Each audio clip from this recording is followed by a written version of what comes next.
Halo Sobat Mania, kembali lagi di BRC Official, ada kabar menarik nih mengenai penyerang asing PSM Makassar, Joao Albertin Pereira, alias Balotelli, harus menunda kembali bermain di Liga 1, 2024/25.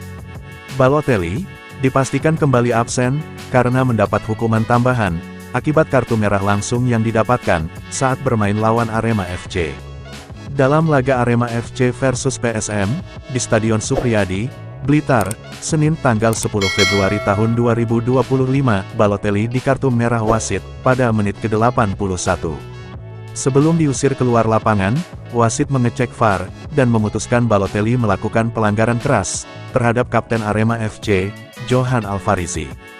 Balotelli pun, sudah menjalani masa skorsing 1 pertandingan, sebagai hukuman dari kartu merah langsung. Ia absen, saat PSM melawan PSIS Semarang, Pekan 23, dan Persija Jakarta, Pekan 24. Sejatinya, Balotelli sudah bisa memperkuat PSM, saat melawan Madura United, pada Pekan ke-25 mendatang. Namun hukumannya bertambah. Berdasarkan hasil sidang Komisi Disiplin, Komdis PSSI, Balotelli mendapat tambahan hukuman, larangan bermain sebanyak 2 pertandingan. Jenis pelanggaran, melakukan gerakan tambahan, menginjak bagian tubuh pemain lawan, serta mendapatkan kartu merah langsung, bunyi putusan sidang, Komdis PSSI, pertanggal 11 Februari tahun 2025. Selain itu, penyerang asal Guinea-Bissau itu, juga didenda sebesar 10 juta.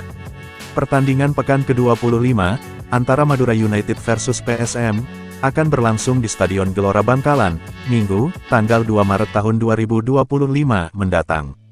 Sejak didatangkan di putaran kedua musim ini, Balotelli tampil menjanjikan, bagi pasukan Ramang. Striker berusia 28 tahun tersebut, sudah tampil dalam 5 pertandingan. Ia mencetak 3 gol, dari 369 menit durasi bermain. Nah itu dia sobat untuk update kabar hari ini. Bagaimana pendapat kalian sobat? Tulis pendapat kalian ya sobat, dan jangan lupa like, komen dan subscribe.